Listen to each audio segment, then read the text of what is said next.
नमस्कार मंडळी, मी आता बनवत आहे मोड आलेली मेथीची भाजी. ती खायला खूपच चविष्ट लागते. तर मी इथं रात्रीच मेथी आणि चण्याची डाळ पाण्यातनं भिजवून ठेवली होती. 1 वाटी मेथी तर अर्धी वाटी चण्याची डाळ घ्यायची आणि त्याला रात्रभर सोक करून ठेवायची आणि त्याची कुकर लावून घेतले मी. आणि मसाल्यासाठी मी 2 मोठे साईजचे टोमॅटो कट करून घेतलेत, 2 कांदे कट करून घेतले आणि 1 वाटी खोबरं किसून घेतले. आता एका कढाईमध्ये मी थोडं तेल टाकलं आहे आणि त्याच्यामध्ये कांदा कट करून टाकायचा आहे आणि त्याला लो फ्लेमवरती मस्त 2 मिनटापर्यंत परतवून घ्यायचं आहे. हे बघा, आता आपले कांदे परतून होत आहेत. कांदे परतून झाले का लगेच टोमॅटो कट केले टोमॅटो टाकून घ्यायचे आणि त्याला पण 2 मिनटं परतवून घ्यायचे. ही भाजी अजिबात कडू होत नाही. टोमॅटो पण टाकून झालं तर त्याच्यामध्ये थोडंसं अद्रक आणि लसूण पण टाकलेलं आहे मी. आणि भाजलेले मसाले आहे कच्चे मसाले टाकण्यापेक्षा जास्त चविष्ट लागते ही भाजी मसाले भाजून टाकल्यावर. आणि खोबरं पण भाजून घ्यायचे 2 मिनटापर्यंत. आणि खोबरं शेवट टाकायचे म्हणजे ते जळत नाही. आधीच टाकून दिलं तर मध्ये जळून जातं खोबरं. त्याच्यामुळे कांदे आणि टोमॅटो हे फ्राय झाल्यानंतरच खोबरं टाकायचं आणि त्याला 2 मिनटं झाकण ठेवून वाफवून घेतलं आहे म्हणजे कांदे टोमॅटो सॉफ्ट होऊन जाते. नंतर मी थोडे खडे मसाले टाकले आहेत, लवंग, मिरे आणि दालचिनी.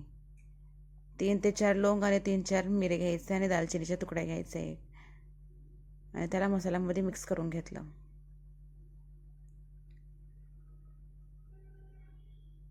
आणि त्याच्यामध्ये थोडंसं पाणी ॲड करायचं आहे त्याच्याकडून मसाला जळायला नको खालून. आणि हा बघा, आपला मसाला ऑलमोस्ट रेडीच झालेला आहे. त्याला आता एका मिक्सरच्या भांड्यामध्ये काढून घ्यायच्या आणि मसाला गार झाल्यावर पिसून घ्यायचं आहे त्याला. आणि त्याच्यामध्ये खूप भरपूर असे कोथिंबीरचे देठ पण घेतले आहेत मी आणि थोडंसं आलं पण कट करून घेतलेलं आहे. कोथिंबीर जेवढी जास्त असते तेवढी भाजीला जास्त छान चव येते. तर मी कोथिंबीरीच्या काड्या टाकून घेतलेल्या आहेत आणि जी बाकीची कोथिंबीर आहे ती भाजीमध्ये वरून ॲड करता येईल. आणि आता मी मसाला वाटून घेतलेला आहे. एवढा किती छान प्युरी तयार झाली आहे आपली.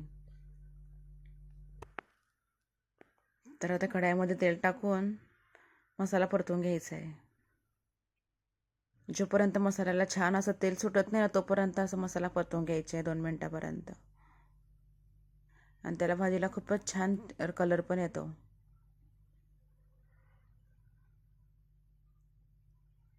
बघा किती मस्त मस्त कलर आलेला आहे मसाल्याला. आणि ही भाजी थंडीच्या दिवसात जास्त करून बनवतात, पण महिन्यातून एकदा तरी मी ही भाजी बनवायचे प्रयत्न करते. कारण की मेथीमुळं आहे आपली शुगर कंट्रोल होते आणि सगळ्यांच्या हेल्थसाठी चांगली असते ही भाजी. त्याच्यामुळे महिन्यातून एकदा तरी ही भाजी करायला पाहिजे. आणि ही मेथीला मोड येऊ द्यायचं आणि मग तिला बनवायची आणि त्याच्यामध्ये चण्याची डाळ ॲड करायची. त्याच्यामुळे मग ती कडू पण लागत नाही आणि छान टेस्ट त्याच्यामध्ये. बघा, आता आपली भाजी ऑलमोस्ट रेडी झालेली आहे. त्याच्यामध्ये वरून मस्त अशी कोथिंबीर टाकायची, भरपूर अशी कोथिंबीर घ्यायची. बघा, आता आपली भाजी रेडी आहे आणि किती छान तरी आली आहे, तुम्ही बघू शकताय. आणि ही भाजी चपातीसोबत नाही तर भाकरीसोबत, भातसोबत, तुम्ही कशासोबत पण खाऊ शकतात. तुम्ही आज चपात्याच केल्या त्या भाजीसोबत खायला. आणि आता मी भाजी सर्व करून घेते. तर कसा वाटला तुम्हाला हा व्हिडिओ कमेंटमध्ये नक्की सांगा. व्हिडिओ आवडला असेल तर व्हिडिओला लाईक करा, शेअर करा, सबस्क्राईब करा. बाय.